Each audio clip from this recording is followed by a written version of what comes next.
Boa noite a todos. Eu sou Glaciano Ribeiro, médico hematologista e hemoterapeuta.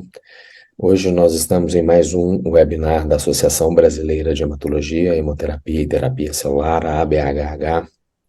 Hoje nós vamos receber o colega oncologista Luciano Palladini. Luciano é oncologista em Uberlândia, é consultor em ATS. O nosso tema hoje é o que fazer na ausência de um estudo comparativo direto, ou o que fazer na ausência de um estudo head-to-head. É um webinar com apoio da AstraZeneca. Luciano, seja muito bem-vindo a mais um webinar da BHH, um prazer reencontrá-lo. Boa noite, Glaciano, obrigado pelas boas-vindas. Obrigado à BHH pelo convite, obrigado à AstraZeneca também pelo convite para participar desse evento, é um evento educacional, né? Como o Glaciano já introduziu, a discussão basicamente é falar sobre comparação indireta, né? Se a gente não tem estudos head-to-head que fazem comparações diretas entre duas ou mais tecnologias em saúde, né? A gente precisa tentar diminuir incertezas, e ao invés de só comparar resultados individuais de estudos, tentar fazer algum ajuste entre estudos distintos que tragam para a gente alguma resposta crível, né? E esse é o tema e é por onde a gente vai circular aí durante esse pedaço da noite de hoje. Então, meu nome é Luciano Palladini, eu sou oncologista clínico, sou consultor em avaliação de tecnologias em saúde. Então, de novo, como eu sou oncologista, meu foco aqui, obviamente, não pode ser nada sobre discutir jornada de tratamento do paciente oncohematológico, nada disso, né? É uma coisa puramente metodológica, de comparações indiretas mesmo. Eu sou oncologista clínico no Departamento de Oncologia do Hospital de Câncer, do Hospital de Clínicas da Universidade Federal de Uberlândia, sou um dos coordenadores do Centro de Oncologia e Terapias Infusionais da Unimed de Uberlândia e vou receber honorários da Astra para participar dessa discussão. Então, a primeira pergunta que se impõe é essa, né? Por quê? Por que com análise de comparação indireta? E quais são as tendências regulatórias, né, de incorporação ou de não incorporação dessas análises? Então, o primeiro ponto, a maioria das decisões clínicas que a gente toma no dia a dia, e na oncohematologia não é diferente, né, essas decisões se baseiam em resultados de estudos clínicos randomizados. Então, isso é o que norteia a maior parte das nossas decisões terapêuticas, né? Mesmo que isso já tenha uma certa falibilidade, né? Mas, por si, né, a condução de estudos randomizados já tem uma certa dificuldade em ser, né? Então, um problema, uma das limitações de estudos clínicos randomizados é a aplicabilidade desses estudos em alguns contextos. Então, por exemplo, e no nosso setor de saúde suplementar, por exemplo, que é bastante regulado aqui no Brasil, a gente muitas vezes tem estudos randomizados comparando diferentes tecnologias, especificamente em oncohematologia, mas do ponto de vista regulatório, a gente não tem a disponibilidade daquela tecnologia ou tem a duras penas, né, com muita dificuldade de acesso. Então, um estudo randomizado que faz uma determinada comparação de uma nova droga com um grupo controle, esse grupo controle pode não ser o padrão de tratamento, por exemplo, no nosso modelo atual de saúde suplementar, que muitas vezes tem incorporações muito tardias, né? Então, um estudo clínico randomizado muitas vezes traz como grupo controle um grupo que não é a sua prática clínica. Ou em outros países, porque aquele grupo controle, aquele medicamento, aquela tecnologia do grupo controle ainda não foi registrada pela agência sanitária daquele país. Então, essa é uma limitação potencial de a gente ler um estudo randomizado, não necessariamente ele compara uma tecnologia com outra que já esteja disponível para a gente. A outra dificuldade, e aí esse é o maior ensejo para usar comparações indiretas, são as dificuldades de recrutamento nos estudos randomizados. Essas dificuldades de recrutamento podem ter vários pilares, várias vertentes, várias origens, né? Um é porque existem vários grupos controles possíveis em várias aplicações terapêuticas, né? Então, na própria leucemia crônica, né, LLC, existe uma possibilidade de se ter 3, 4 grupos controles, provavelmente hoje, que fossem factíveis ou até salutares que houvessem no estudo randomizado. Só que conduzir o estudo randomizado com muitos braços, isso envolveria uma necessidade muito maior, um aumento exponencial da necessidade de amostra de recrutamento de pacientes, que aí são várias comparações estatísticas sendo feitas entre braços diferentes. Então, isso aumenta exponencialmente a necessidade de pacientes, e recrutar paciente para estudo clínico não é fácil, principalmente quando o paciente sabe que existe a chance dele ser randomizado para um grupo de tratamento que não é a terapia inovadora, a terapia, então, que seria promissora para aquele estudo. E um outro ponto de dificuldade é para situações ou doenças raras. E isso tem aumentado também de forma bastante crescente, exponencial. A gente tem vários subgrupos de doenças hoje, não é? Então, em mieloma, em LLC, em tumores sólidos, né? A cada alvo molecular que aparece, em tese, gera-se uma doença rara potencialmente. Então, a gente não tem já uma doença que você pode recrutar 1.000 pacientes. Você tem um subgrupo específico daquela doença, marcada por uma característica molecular específica, e que você espera recrutar 50 ou 100 pacientes. Uma outra situação rara é, por exemplo, isso na especialidade de vocês é uma dificuldade atual, recrutamento de pacientes ou condução de estudos randomizados, por exemplo, para terapias celulares inovadoras. Todos os estudos em CAR-T, por exemplo, são estudos de braço único. Então, como é que a gente faz um estudo randomizado, uma população que é difícil de ser recrutada, a tecnologia é difícil de ser escalada dentro do estudo clínico? Então, a gente, por esses motivos, entre outros, a gente começa a precisar lançar mão de comparações indiretas. O uso de comparações indiretas também é cada vez mais frequente em agências, em submissões de agências de avaliação de tecnologia em saúde. E aqui cabe um parêntese, né? Agências de registro de drogas já têm um bastante grau de rigor em relação à segurança e eficácia, mas agências de avaliação de tecnologia em saúde, que são agências de incorporação das tecnologias, têm um grau de rigor sobre incertezas de eficácia, por exemplo, bastante maiores do que as agências de registro de drogas.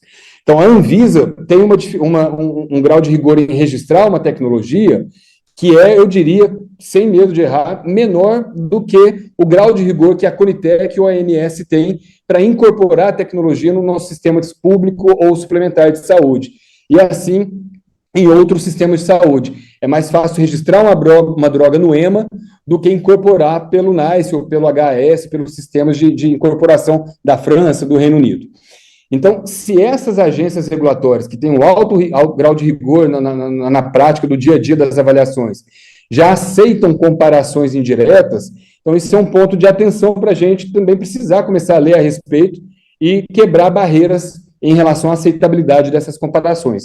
Então, isso aqui é um gráfico mostrando qual é a prevalência, né, de comparações indiretas presentes em submissões de pedidos de incorporação de tecnologias em várias agências, alemã, francesa, canadense, australiana e no Reino Unido. E a gente vê um número alto de submissões que se baseiam em comparações indiretas entre uma nova tecnologia, muitas vezes porque eram tecnologias avaliadas em estudos de braço único, comparando com dados de ou estudos clínicos anteriores, ou até, eventualmente, de dados de mundo real, que é uma barreira ainda maior para a gente aqui. Então, esse gráfico aqui mostra, basicamente, a aceitabilidade de comparações indiretas em diversas agências regulatórias mundo afora.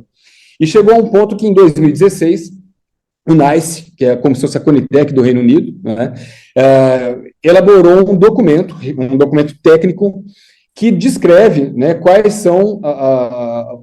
o teor, quais são os componentes de algumas comparações indiretas, e especificamente de uma sobre a qual a gente vai conversar hoje, que é a MAIT, que são as comparações indiretas ajustadas por pareamento. Então, quais são os critérios necessários para se desenhar em que situações se aceitaria ter uma comparação indireta quando se vai fazer um dossiê de submissão de incorporação de uma nova tecnologia em saúde no sistema de saúde do Reino Unido. Isso aqui vai na mesma linha, mostrando como agências de avaliação de tecnologia em saúde começaram a incorporar, aí não só mais comparações indiretas lato sensu, mas especificamente essas MAICs, que são essas comparações sobre as quais a gente vai conversar mais profundamente ao longo da noite. A gente vê no Reino Unido, na Austrália, na Escócia, no Canadá, um grande número de submissões que tiveram, pelo menos como parte da construção da evidência, pelo menos em parte a evidência se baseava em comparações indiretas através de MAICs, dessas comparações indiretas ajustadas por pareamento. E, especificamente no Reino Unido, a gente vê que a cada trimestre, desde então, desde 2016, a cada trimestre a gente tem um número quase linearmente aumentando em comparações indiretas usando MAICs como parte de submissões, ao ponto que nos últimos 3 quadrimestres, no último ano, nos últimos 12 meses, a gente tem quase 20 submissões de incorporação de tecnologias de saúde que usam MAICs como parte da evidência para reforçar a incorporação de uma determinada tecnologia. Então, o primeiro ponto é esse. Agências regulatórias de incorporação de tecnologia, que são muito rigorosas em relação à confiabilidade da evidência de eficácia e efetividade, elas aceitam comparações indiretas, aceitam MAICs. Algumas vezes eles, inclusive, sugerem que o demandante, né, daquela submissão incorpore uma determinada MAIC em algumas situações. Então, isso vem da própria agência.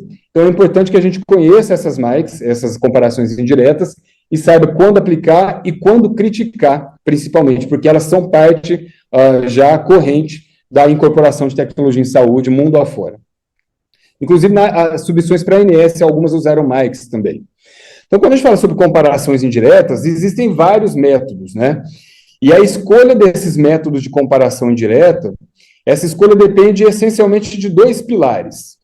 Primeiro, se a gente tem comparações entre as tecnologias de interesse que sejam ancoradas, digamos assim, que tenham um terceiro estudo, ou qualquer estudo que use um grupo controle em comum. Então, se há uma rede conectada de evidência, isso é uma das coisas que ajuda a gente a definir que tipo de análise, de metodologia que a gente usaria para uma comparação indireta. E o outro ponto é, se nesses estudos de interesse, a gente tem só os dados agregados, que é aquilo que a gente vê na publicação, por exemplo, que é a média de idade, ou mediana de idade, ou de outras características, ou proporção de pacientes com cada uma das características relevantes para aquela doença. Então, se a gente tem só os dados agregados, ou se a gente tem também os dados individuais de cada um desses pacientes. Então, se tem uma rede conectada, e que tipo de dados, se é só dado agregado, ou se a gente tem dados individuais, é que vão dirigir o método de comparação indireta que a gente vai usar. Então, quando a gente tem dados agregados de 2 ou mais estudos clínicos randomizados conectados, e essa conexão está aqui nessa figura abaixo, né? A gente tem, por exemplo, aqui uma conexão simples. A gente tem um estudo que compara uma droga A contra uma droga B, e um outro estudo que compara uma droga A contra uma droga C. Então, eu poderia comparar a droga B com a droga C de forma indireta, porque eu tenho um comparador comum aqui. Então, eu tenho só dados agregados, que é o estudo publicado desses estudos, né? Mas eu tenho uma conexão entre as redes, eu posso fazer, então, e a sugestão é que eu faça uma meta-análise em rede. Ela pode ser mais complexa, como esses outros gráficos aqui, mas, de qualquer forma, por exemplo, nesse terceiro gráfico aqui à direita, eu tenho, por exemplo, a possibilidade de fazer uma comparação entre a droga G e a droga D, porque em algum momento eu consigo fazer uma análise relativa de efeito entre a droga G e um comparador A da droga D com a droga A, por exemplo, também, certo? Então, a vantagem de uma meta-análise em rede, que é chamada de método de Burger, que é um estatístico suíço, né, ela preserva a randomização, porque a gente mantém a randomização de cada estudo clínico randomizado original, que foi incluído na minha meta-análise, mas ela assume alguns pontos. Ela assume similaridade entre os estudos em relação às variáveis na linha de base. Então, principalmente, especialmente em relação a características modificadoras de efeito.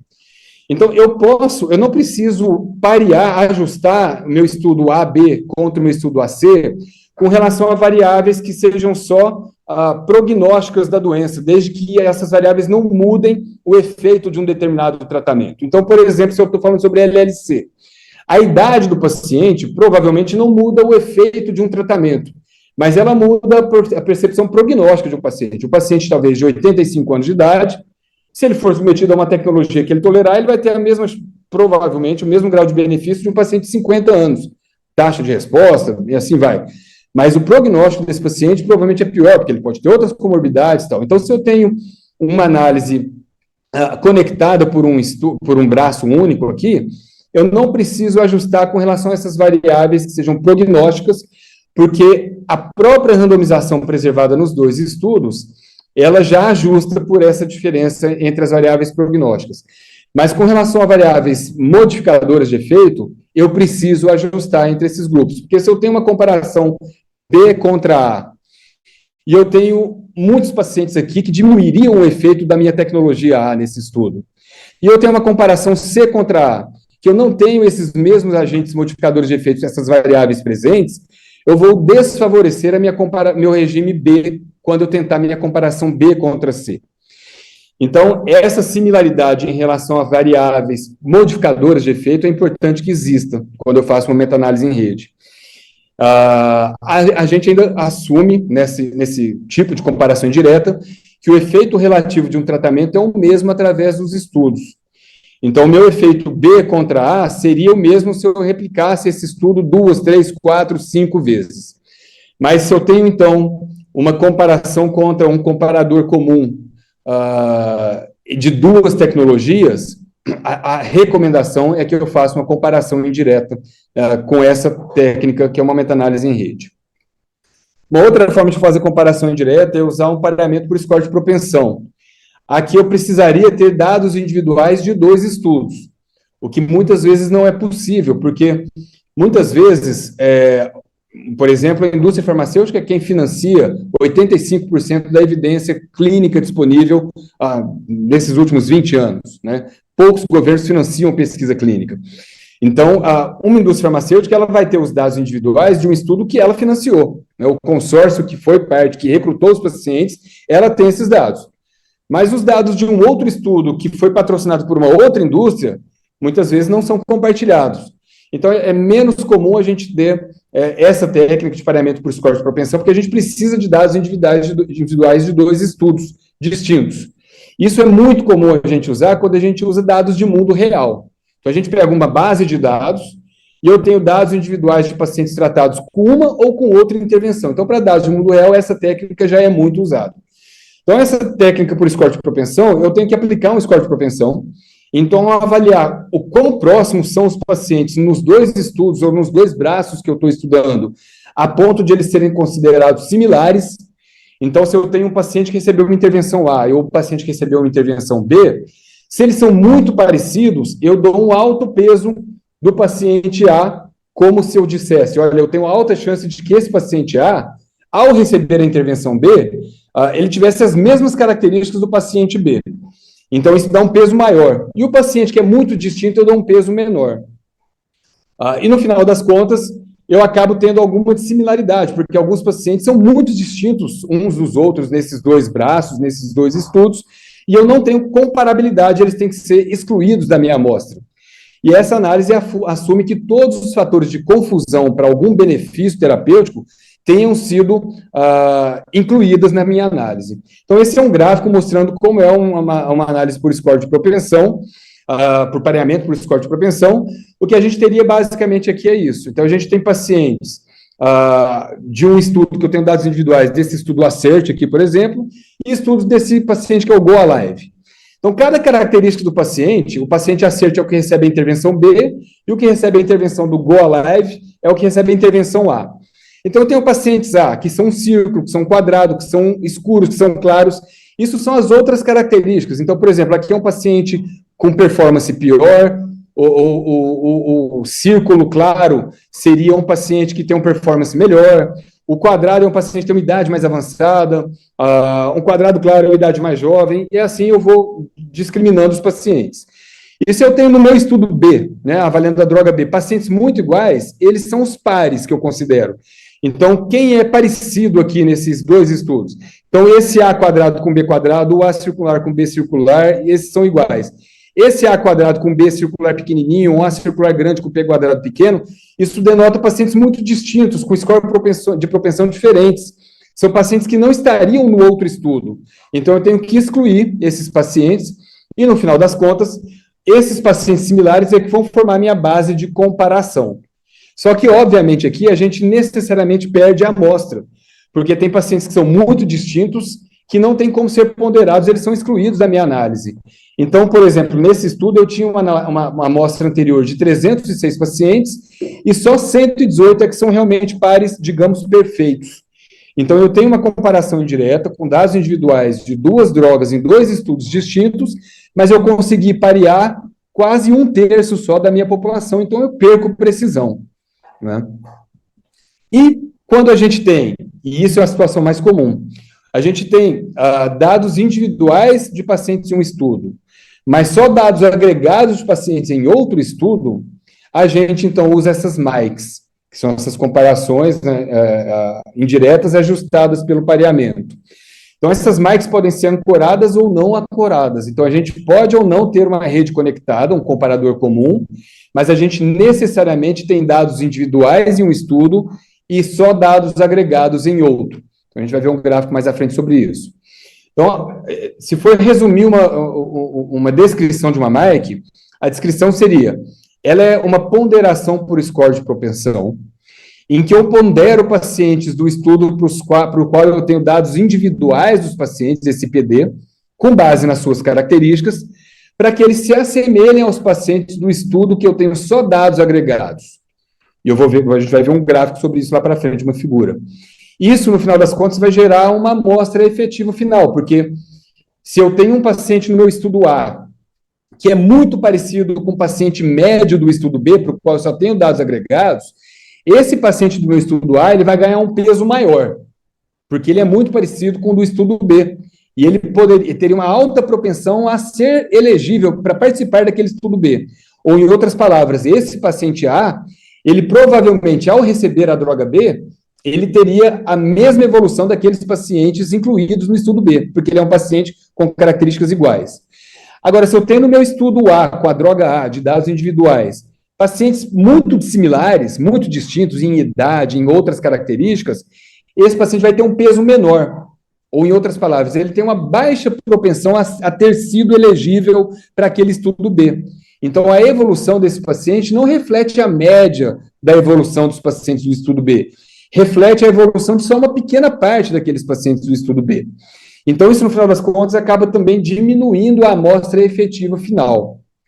E uma vez que eu faço essa ponderação, eu dou o peso adequado para cada paciente, e o desfecho que esse paciente tem vai contar conforme o peso que esse paciente teve na minha amostra final. Então, isso é uma forma descritiva sobre o estudo, mas a gente, com figuras, vai mostrar isso de uma forma mais didática. A premissa básica para se conduzir uma MAIC é essa também. A gente tem que incluir todas as variáveis de confusão, sejam prognósticas ou sejam modificadoras de efeito, se eu estou principalmente falando de uma MAIC não ancorada. Então, aqui é uma MAIC ancorada. Então, eu tenho um estudo que compara uma droga A com uma droga B, e um estudo que compara uma droga A com uma droga C. E eu tenho, o meu dado individual é do estudo que compara a droga A com a droga B. Então, eu tenho os dados individuais do meu paciente B, mas para os pacientes que receberam a droga C, eu só tenho dados agregados de um estudo. Mas eu consigo fazer uma comparação comum, porque esses 2 estudos compararam com uma mesma droga A. Então, aqui, a exemplo daquela meta-análise em rede, eu só preciso ajustar a minha população B com a população C em relação a variáveis que sejam modificadoras de efeito, porque as variáveis são prognósticas, a própria comparação indireta já faz esse ajuste, porque ela tem o mesmo comparador aqui. Então, a diferença de efeito A e B não muda em relação a CA com base no ICOG do paciente ou na idade do paciente. Ela muda com base em se esse paciente ou este paciente do C tem diferentes variáveis que vão determinar uma chance maior ou menor daquele tratamento funcionar. Então, aqui eu faço uma MAIC ancorada. E a situação mais comum é a de uma MAIC não ancorada, em que eu tenho dados individuais do meu estudo da droga B e só dados agregados do meu estudo da droga C. Então, eu tenho que incluir todas as variáveis modificadoras de efeito e prognósticas, porque isso tudo vai influenciar a evolução do paciente B e a evolução do paciente C. Bom, se eu tenho, então, essa ideia de fazer uma MAIC, eu tenho dados individuais dos pacientes em um estudo e só dados agregados num outro estudo diferente, quais são as etapas para eu fazer uma MAIC? Eu preciso, então, primeiro primeiro ponto é esse, definir quais são as variáveis de interesse, prognósticas e as modificadoras de efeito, se eu estou falando de uma MAIC não ancorada. Por quê? Porque são essas variáveis de interesse que determinam uma evolução diferente de um paciente, seja porque uma evolução é inerentemente diferente, que é um paciente idoso ou um paciente cheio de comorbidades, ou seja, uma evolução diferente porque aquela característica dele interfere no sucesso de uma nova terapia, né? Então, eu tenho que definir quais são essas variáveis. Essa definição pode partir de uma revisão de literatura ou de um painel de especialistas, preferivelmente de uma revisão de literatura, em que eu tenha correlações bem determinadas entre características de pacientes e a evolução deste paciente com base naquela condição clínica que ele apresenta. Então, se o paciente com deleção do 17P ele tem uma evolução melhor ou pior, isso tem que ser computado. Se o paciente com ECOG2 vai pior do que um ECOG0, independente do tratamento que ele receba, isso também tem que ser computado. E se o paciente tem muitas comorbidades e vai pior, isso tem que ser computado. Então, eu tenho que definir todas as variáveis de interesse. E eu preciso também, com base na literatura ou em opinião de especialistas, elaborar uma hierarquia, um ranking de relevância de cada uma dessas variáveis. Por quê? A gente vai ver um pouco adiante, se eu tentar parear os pacientes com todas as variáveis que existem, isso vai aumentar muito a possibilidade de eu encontrar pacientes muito similares e poucos pacientes iguais.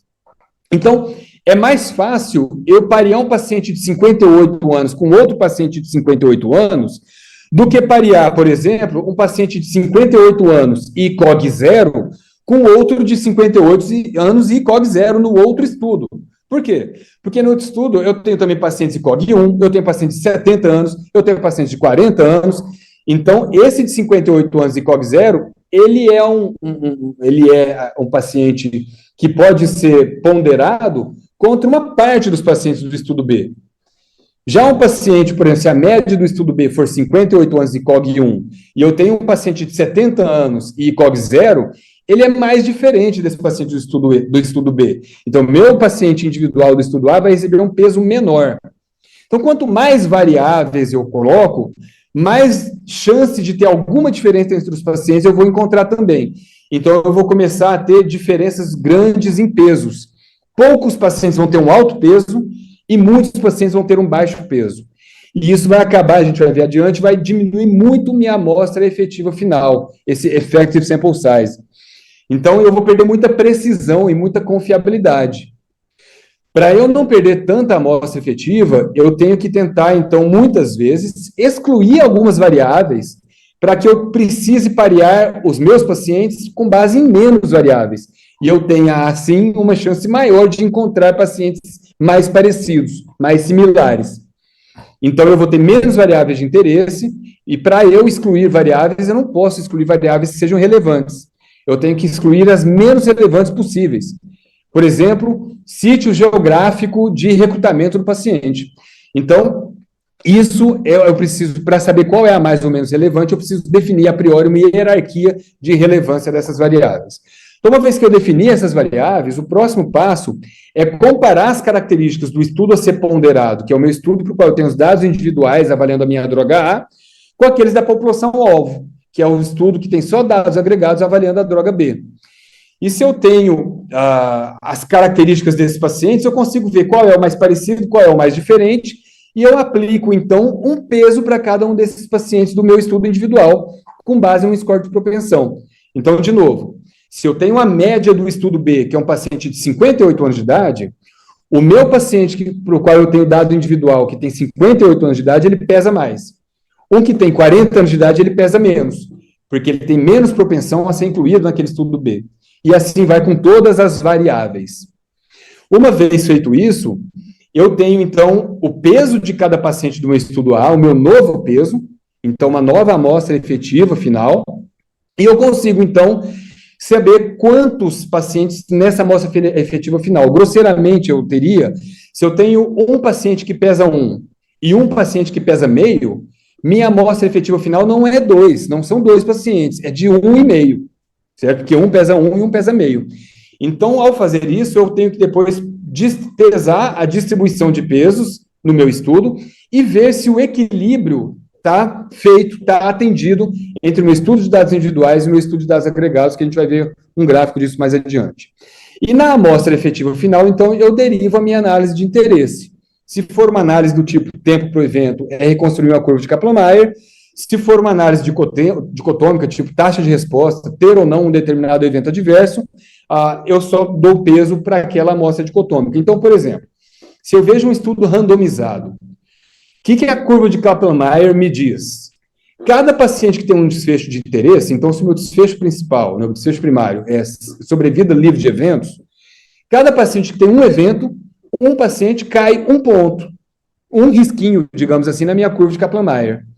Nessa forma de Mike, quando eu pondero os pacientes, o paciente cai o número de eventos conforme o peso dele. Então, se esse paciente pesava 2, se ele tem um evento de interesse, ele cai 2 pontos na minha curva de Kaplan-Meier. E assim vai, com base no peso. Então, aqui é uma forma gráfica de representar os passos de execução do Mike. Então, primeiro, com base em análise, revisão de literatura ou análise de experts, eu escolho as minhas variáveis de interesse e, com base em análise de regressão, eu vejo quais variáveis são mais ou menos relevantes. De novo, qual variável dita mais ou menos a evolução daquele determinado indivíduo que tem, por exemplo, leucemia LLC. E aí eu tenho o meu estudo, aqui o meu estudo B, da droga B, eu tenho dados individuais, eu tenho então 10 pacientes avaliando a minha droga B, e eu tenho a média dos pacientes no estudo em dados agregados, que está publicado, avaliando a droga A. Então, a cor desse paciente vai me dizer sobre a similaridade em relação a esse paciente A. Então, esse paciente B aqui, esse aqui e esse penúltimo, esses são muito parecidos com a minha média do estudo A. Então, eles têm a mesma idade, eles têm o mesmo ECOG, eles têm o mesmo número de linhas prévias de tratamento. Então, esses dois pacientes que têm a cor igualzinha da média do estudo A, eles recebem um peso maior, porque eles são mais representativos do estudo A. Em outras palavras, se esse paciente tivesse sido rastreado para entrar no estudo A, ele teria uma grande propensão de ter sido elegível para participar do estudo. Então, ele pesa mais. Agora, esse paciente aqui, que é mais diferente do A, por exemplo, ele tem uma idade muito diferente, tem um ICOG diferente, ele foi exposto a menos linhas de tratamento do que a média do meu estudo A, ele tem um peso bem menor. Então, qualquer evento desse paciente vai contar menos, porque ele pesa menos, porque ele é mais diferente. Mas ele ainda pesa. Por que ele pesa? Porque no estudo A, existem também pacientes que têm ICOG 1, existem também pacientes que já fizeram mais linhas de tratamento. Agora, a gente vê aqui um paciente que pesa 0. Por quê? Porque esse paciente não tem nenhuma, ele tem alguma característica de não elegibilidade para o estudo A. Então, se o meu paciente no estudo para o qual eu tenho dados individuais tem alguma característica que o faria não ser elegível para o meu estudo A, que eu tenho dados agregados, ele tem que ser excluído da análise. Então, no final das contas, eu tenho uma ponderação, pacientes que pesam mais, pacientes que pesam menos, pacientes que foram excluídos da análise, e isso vai me dar a minha amostra efetiva final do meu estudo B, que é o para o qual eu tenho dados individuais. A amostra do estudo A continua sendo a mesma, porque eu vou usar ainda os dados agregados daquele estudo A. Então, aqui a gente vai começar a ver os pontos de atenção numa meta-análise, numa MAIC, né, numa comparação direta ajustada por pareamento. O primeiro ponto é esse, né, nessas etapas todas de construção de uma MAIC, a gente viu que um ponto fundamental, o primeiro ponto, é que a gente analise todas as variáveis de interesse relevantes. E a gente tem aqui um exemplo de 5 avaliações, 5 MAICs em mieloma. A gente tem, por exemplo, essa primeira, uma publicação do Maier et al., que é uma publicação avaliando o panobinostat. Ele levou em consideração essas características, número de tratamentos prévios, ICOG, idade, mas ele não levou em consideração, na comparação entre os diferentes braços, em diferentes tecnologias, fatores que são relevantes para o paciente com mieloma. Por exemplo, o estado de refratariedade a imunomodulador, por exemplo, clearance de creatinina, né?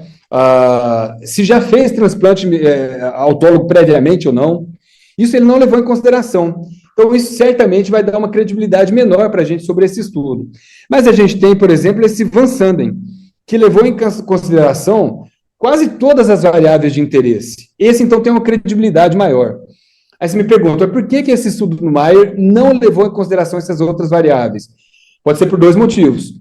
Ou porque os dados individuais que ele tinha disponíveis para o paciente não tinham todas as variáveis que foram consideradas no estudo B, que é o que eu tenho dados agregados.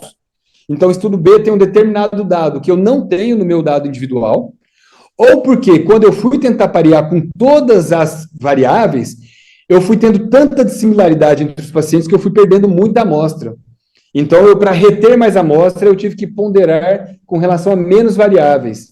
Então, eu preservo a amostra, mas eu perco confiabilidade porque eu não pareei com todas as variáveis. Então, quanto maior o número de variáveis, né, quanto maior a necessidade de ajustar para diferenças maiores na linha de base entre essas variáveis, maior é o risco de eu ter pesos extremos. E o risco de eu ter pesos extremos é aquele que eu mencionei.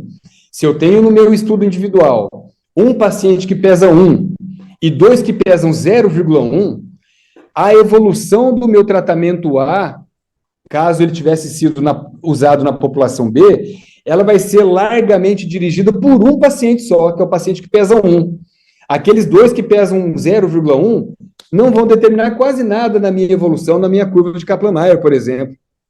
Então, eu tenho que ter um número grande de pacientes e o máximo possível que eles tenham pesos parecidos, porque isso é que me dá confiabilidade no overlap, né, na sobreposição de pacientes entre os estudos.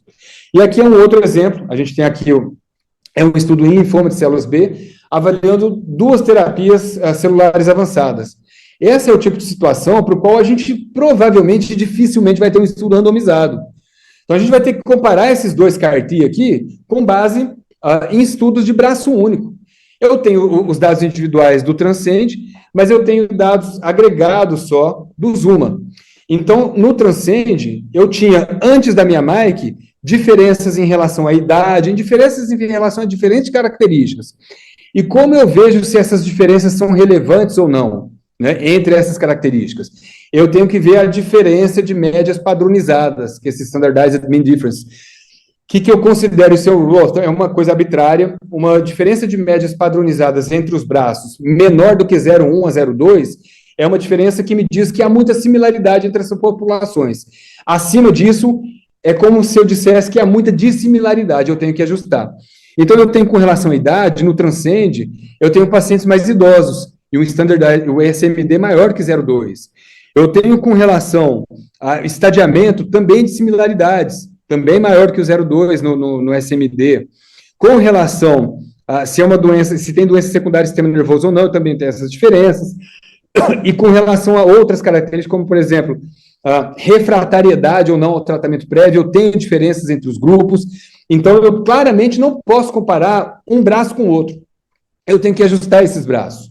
E quando eu dou um peso para os meus pacientes no Transcend, então, por exemplo, aquele paciente que tem 56 anos, que seja de sexo masculino, que tem um score IPI 0 ou 2, que é a maioria, enfim, esse paciente tem um peso maior. E o paciente que é diferente dessa média aqui, ele tem um peso menor. Quando eu fiz isso no Transcend, eu tive, então, esse dado aqui. Após a minha MAIC, após o meu pareamento, eu tive uma diferença entre as médias padronizadas geralmente menor do que 0,2, menor que 1. Você vê 0,000,075. Em outras palavras, eu consegui gerar grupos semelhantes. Então, qualquer diferença entre esses 2 CAR-T nesse grupo derivado de uma MAIC do Transcend ou no dado do agregado do Zuma, provavelmente é como se eu tivesse feito uma randomização, uma pseudo-randomização. Então, eu vou ter evoluções que vão dizer respeito a pacientes iguais, e a única diferença entre eles foi o tratamento que eles receberam. Só que, como consequência, eu perdi a amostra efetiva. Você vê que eu perdi de 256 pacientes para 152. Eu fiz uma análise de sensibilidade, incluindo algumas outras variáveis. Então, eu tive até mais similaridade entre os grupos, mas eu perdi um pouco mais de amostra. Eu perdi de 256 para 96 pacientes. Então, quando eu faço meu pareamento, eu tenho que ver se as médias padronizadas entre os grupos está dentro do que é um aceitável, e eu tenho que ver quanto eu perdi de amostra efetiva. Para a gente ter uma ideia, a maioria das MAICs submetidas para submissão no NHS, no Sistema de Saúde Britânico, tiveram uma perda de amostra de em torno de 75% a 80%. Isso é considerado muito. Não existe um que é considerado pouco de forma definitiva, mas se você retém pelo menos metade da sua amostra numa MAIC, você tem mais credibilidade. Então, você tem que reduzir a sua amostra final efetiva de modo a não perder mais do que metade, 60% da sua população original. E aqui, se eu tenho um histograma mostrando qual é o peso dos pacientes, esse aqui me mostra, por exemplo, que tem poucos pacientes que pesam de forma muito distinta, ou que pesam muito pouco, ou que pesam muito. A maioria dos meus pacientes nessa comparação tem um peso em torno do 1. Então, isso reforça a minha credibilidade na ponderação que eu fiz entre os pacientes. Em outras palavras, eu tinha nesses dois estudos aqui, pacientes muito parecidos. Então, os pesos ficaram próximos e eu confio mais no meu resultado. E, no final das contas, eu dou, como eu mencionei antes, para cada evento que ocorre, o peso de cada paciente. Então, se o paciente pesa 5, um evento desse paciente cai 5 pontos na minha curva de Kaplan-Meier, se a minha análise é uma análise de tempo para o evento. Se o meu paciente pesa 0,1, quando ele tem um evento, a minha curvinha cai só 0,1. Então, isso, de novo, é uma comparação de 2 CAR-T em pacientes com mieloma refratário. Esse é a curva de evolução de um paciente que recebe o Ida-cel, e essas são as duas curvas dos que recebem o Cilta-cel. Essa cheia é do dado não ponderado, e essa, a linha tracejada, é do dado ponderado após a minha MAI, que a gente vê que existe uma diferença entre esse grupo e o grupo global do meu estudo de dados individuais, mas esse grupo que ficou mais próximo do grupo que eu quero comparar, que é o Ida-cel, é uma comparação, então, mais justa, mais efetiva, mais confiável para ser feita. Então, é um assunto complexo, né? Não é simples.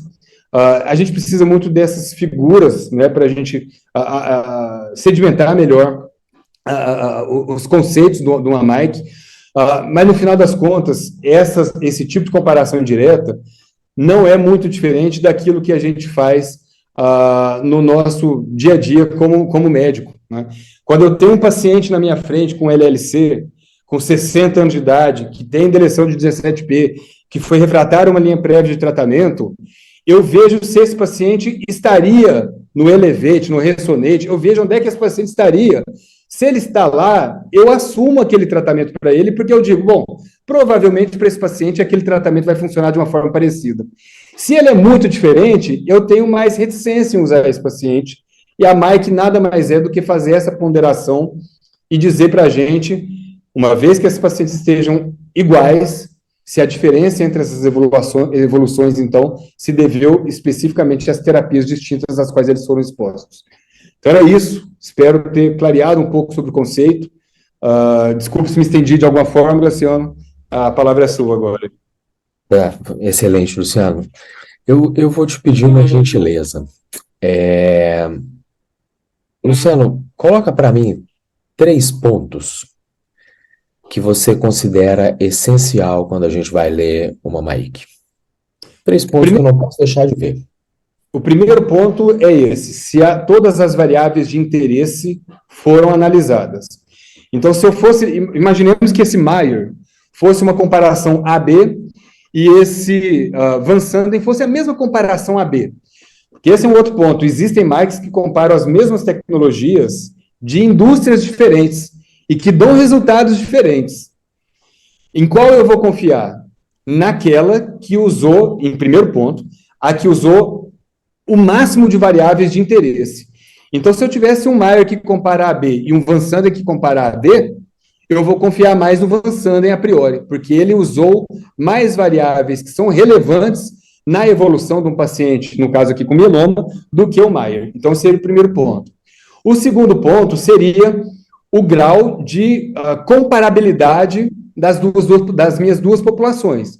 Então, da população que eu gerei depois da ponderação numa MAIC, com a população para a qual eu tenho só dados agregados, que é esse dado agregado aqui. Então, se eu tenho uma diferença de médias padronizadas abaixo de 0,1 ou 0,2 para todas as variáveis que eu considerei de interesse, é um outro ponto de reforço para eu confiar nessa minha MAIC. E o terceiro ponto é se, ao fazer essa ponderação, eu não perdi muita amostra. Em outras palavras, se ao fazer essa ponderação, se eu perdi muita amostra, significa que na minha análise final, tem poucos pacientes dirigindo a evolução daquele grupo como um todo. Então, eu tenho que ter uma perda menor de amostra. Minha amostra final efetiva, né, meu effective sample size, ele tem que ser pelo menos 40% ou metade, e aí é uma coisa arbitrária isso, 40% ou 50% da minha amostra inicial. Então, seriam os 3 pontos de interesse. Todas as variáveis, pareamento e a amostra final com pouca perda. Luciano, é um tema árido, é um tema difícil, é um tema tenso, assim, a gente não tem muito hábito no dia a dia. Eu tenho a impressão que as agências reguladoras, as agências de ATS, elas têm mais segurança em aprovar uma tecnologia, às vezes, do que o próprio médico. A gente olha para essas marcas, olha, e a gente, às vezes, a gente fica perguntando assim, quanto eu posso confiar nisso aqui? Quanto eu posso tomar de decisão clínica disso aqui? E eu tenho a impressão que uma agência de ATS tem mais segurança do que o próprio médico. Você concorda com isso aí? Eu discordo, Luciano. Eu discordo, porque é só a gente ver como é. Depende da agência reguladora. Mas é só ver o arsenal que você tem para tratar um paciente no SUS, com LLC ou com mieloma. Não precisa ir muito longe. Desculpa, não vamos falar do Brasil. O NICE, que você deu de exemplo, tem várias aprovações em meta-análise. Eu não sei qual é o padrão do médico britânico, para ser bem franco. Mas é possível que seja uma conclusão, essa que você está chegando, seja uma conclusão razoável.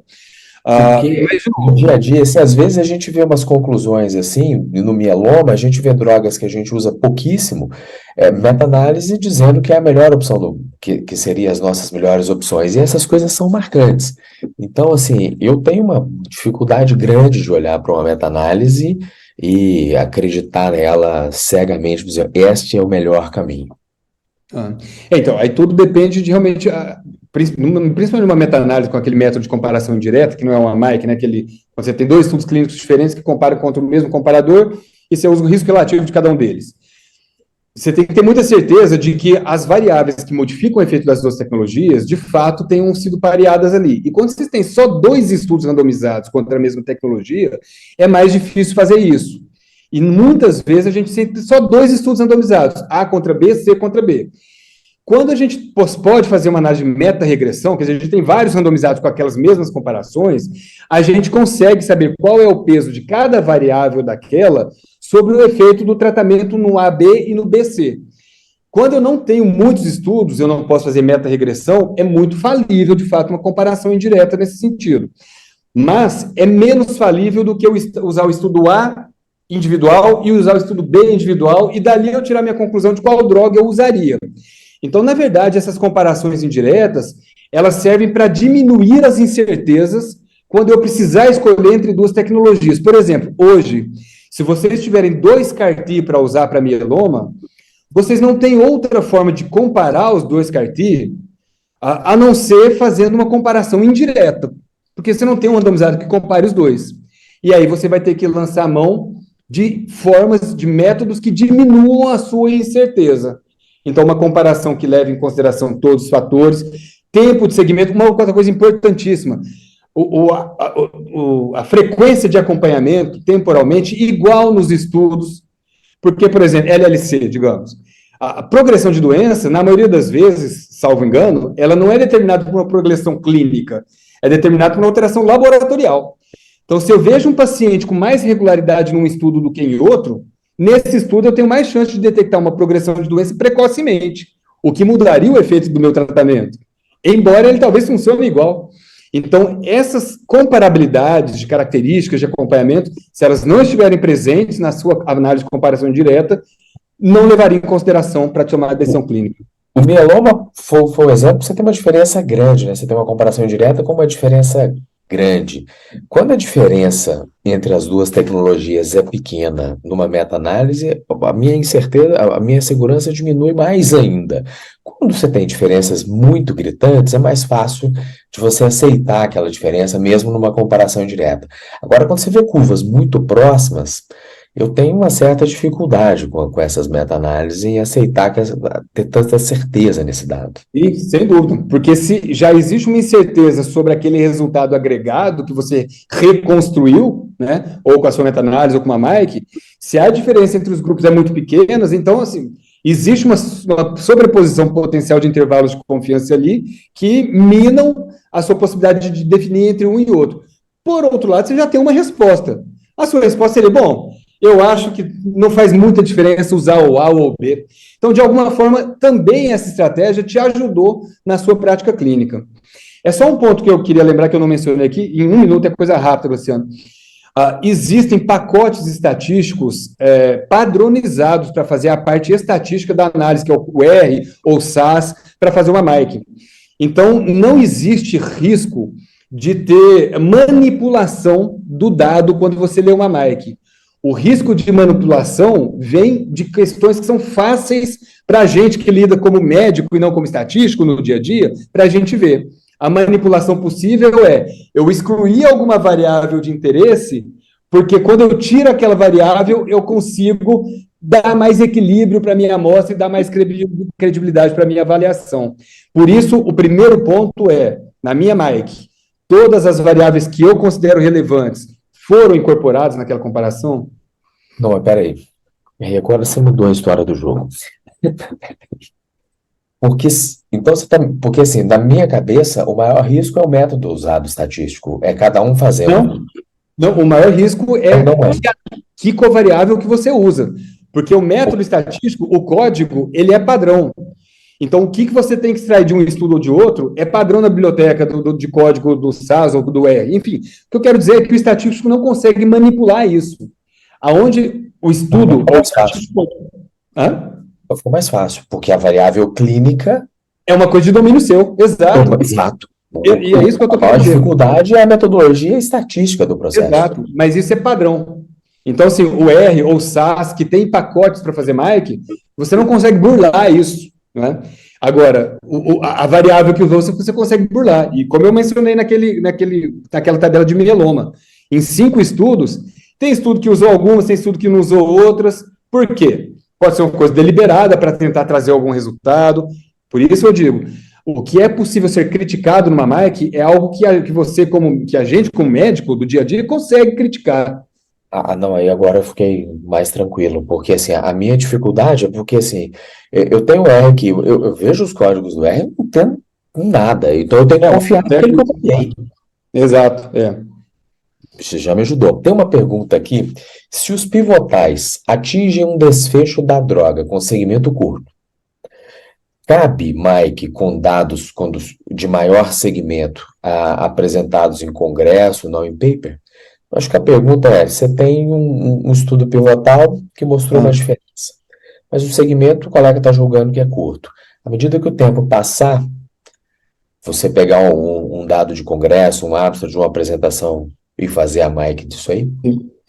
Porque assim, o dado, aí já depende de características que levam também a dúvidas sobre a credibilidade daquela extensão do estudo. Basicamente, o tanto de censura que houve. Porque, na maioria das vezes, um estudo é publicado quando o desfecho primário dele já tem maturidade suficiente para ser apresentado. Só que uma vez que o paciente atinge aquele desfecho, ele, muitas vezes, recebe a terapia subsequente, que pode ser a do braço experimental na parte inicial do estudo. Então, e aí no congresso é apresentado aquele dado de um segmento mais extenso, mas muitas vezes com pacientes que foram resgatados com a terapia que era experimental e que ele passou a receber essa terapia quando ele quebrou a randomização, certo? Então, se isso não foi observado, se essa censura quando o paciente migra para o tratamento subsequente não foi observada, não dá para confiar nessa atualização de dado e comparar com um dado que você tenha menor, com tempo menor segmento. E da mesma forma... Então vai lá. E da mesma forma, não é prudente a gente comparar um estudo que tenha 1 ano de segmento, numa MAIC, com que tenha 4 anos de segmento. Porque você tem mais eventos, provavelmente, nesse de 4 anos de segmento. Você tem um tempo de acompanhamento distinto entre esses estudos e você pode ter menos comparabilidade da evolução clínica desses pacientes com segmentos diferentes. Mas se você tiver informação de 1 ano dos dois, você faz a comparação de fecha naquele ano, exato. Então você fecha, você confia no que você tem até o tempo de segmento comum aos 2 estudos. Se isso aqui fosse do mundo da LLC, eu ia dizer que eu até sei o que o colega perguntou, sabe? É uma comparação direta de 2 drogas que estão no mercado, que o resultado foi apresentado num ponto bastante específico da curva, onde houve diferença. onde houve aumento de N para chegar nisso aí, e está todo mundo muito atento para entender o que vai acontecer com o passar dessa curva. Eu, pessoalmente, tenho dúvida se o segmento será apresentado, mas deixa eu fazer uma última... Confiar nessa extrapolação, de fato, Deixa eu fazer uma última colocação aqui.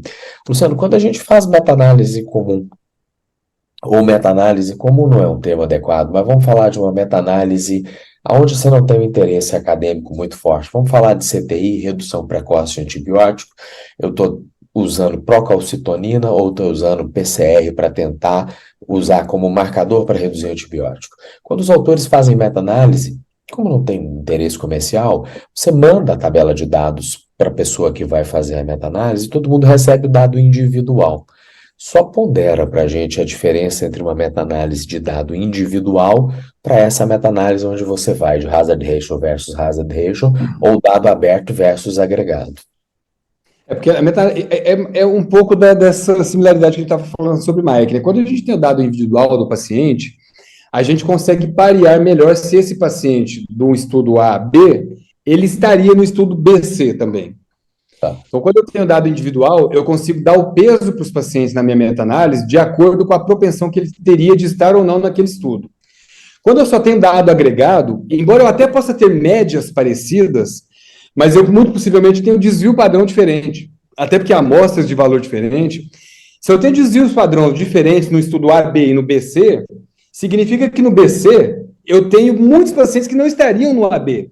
Por que eles não estariam? Qual é a característica deles que não fariam eles estarem no AC? Eu não sei, se eu só tenho dado agregado. Então, eu confio menos na minha homogeneização de risco relativo AB-BC se eu tenho só dado agregado, do que quando eu tenho dado individual. E um outro ponto são esses, inclusive, que você mencionou, que como foi adjudicado, né, definido evento, o desfecho.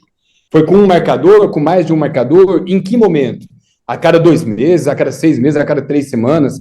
Se eu não tenho isso para os dados individuais dos pacientes, eu também perco essa comparabilidade para reconstruir a minha curva de Kaplan-Meier ali. Ou então eu tenho menos comparabilidade porque o evento, progressão ou a mudança de antibiótico, pode ter sido definido por um critério que não foi usado no outro estudo. Então, não é adequado eu fazer essa comparação, não é justo eu fazer essa comparação. Não sei se eu respondi a pergunta. Deixa eu ler uma outra pergunta aqui. A gente ainda tem um minutinho. Qual seria a maior dificuldade ou relutância da Mike ser vista com bons olhos? O colega escreveu pela Anvisa, talvez seja Conitec, e de fato se tornar uma opção viável em utilizar nos ensaios clínicos e tornar uma avaliação mais corriqueira. Não, ele quis escrever Anvisa, porque ele falou registro. Porque a Anvisa, ela, em geral, ela não lida muito com comparações indiretas. A Mike serve para comparação indireta, né? A Anvisa, essencialmente, ela vê o pivotal seu, muito focado em segurança, mas também em eficácia, né? Mas ela não se preocupa se essa nova tecnologia é melhor ou pior que uma droga que já existe no mercado. Ela simplesmente registra, desde que o dado de eficácia e de segurança façam sentido no balanço para que ela incorpore. Então, por exemplo, se eu tenho 2 inibidores de tirosina quinase de glúton, ela não quer saber se tem a chance do A funcionar mais do que o I, em vez de AB, A mais que o I, ou I mais do que o A. Para ela, o que importa é se o estudo do A e o estudo do I tenham sido mostrado uma eficácia e segurança num balanço que sejam razoável ao registro daquela droga. Agências de incorporação como a ANS e Conitec que lançam mão dessas comparações indiretas, porque elas precisam comparar essa droga que está chegando com o que existe naquele sistema de saúde naquele momento. E se não existe um randomizado, compara diretamente, são comparações indiretas. E aí essas agências regulatórias, elas crescentemente, mesmo aqui no Brasil, têm aceito. Houve comparações indiretas como parte de submissões para a ANS em submissões recentes, do último ciclo, de 1 ano para cá, e que foram apresentadas. Sem grandes objeções, as objeções essas que eu estou mencionando, né? Se as variáveis todas foram utilizadas, tal. Então, eu diria que o grau de maturidade que as agências estão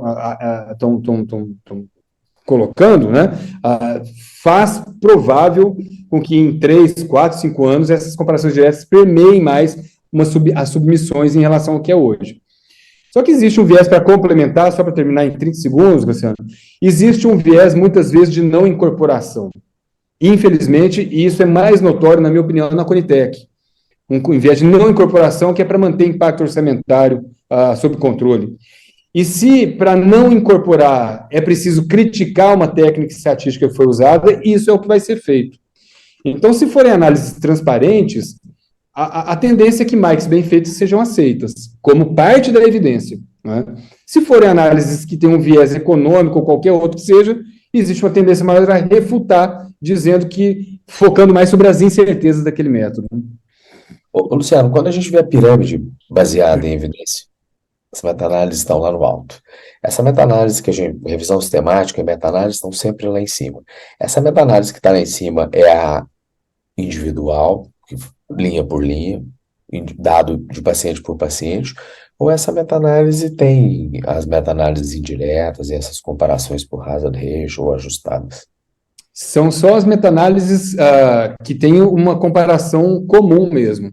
Então, é aquele AB-CB. Tem uma comparação direta dos dois, pode ser por dado individual ou dado agregado, mas isso ou randomizado com grande amostra. Esses são os dois pontos do topo da pirâmide lá. Comparações indiretas, elas entram mais abaixo. De novo, mas tem situações que não dá para fazer essa comparação. Então, a melhor credibilidade que você tem, a menor incerteza que você tem, deriva de comparações indiretas de estudos sem um comparador comum, muitas vezes. Perfeito. Luciano, acho que a gente chegou no horário, estamos 3 minutinhos atrasado. Mais uma vez, muito obrigado. Excelente, acho que deu para esclarecer as dúvidas, as perguntas. Vou encerrar, agradecer mais uma vez o apoio da AstraZeneca, a BHH por mais um seminário. Luciano, se você quiser falar mais alguma palavra final. Não, só agradecer a receptividade sua de novo, Luciano. Já estive na sua clínica falando sobre, debatendo com o time de vocês, né, sobre metodologia, tudo. E aqui de novo agora com essa distância Uberlândia Belo Horizonte. Agradecer o convite, agradecer a BHH também e parabenizar porque não é o tipo de discussão que a gente tem no dia a dia em outras sociedades, né, associações. Então, parabenizar a BHH e agradecer a ASA pelo convite para participar da discussão com vocês também. É isso. Boa noite, pessoal. Luciano.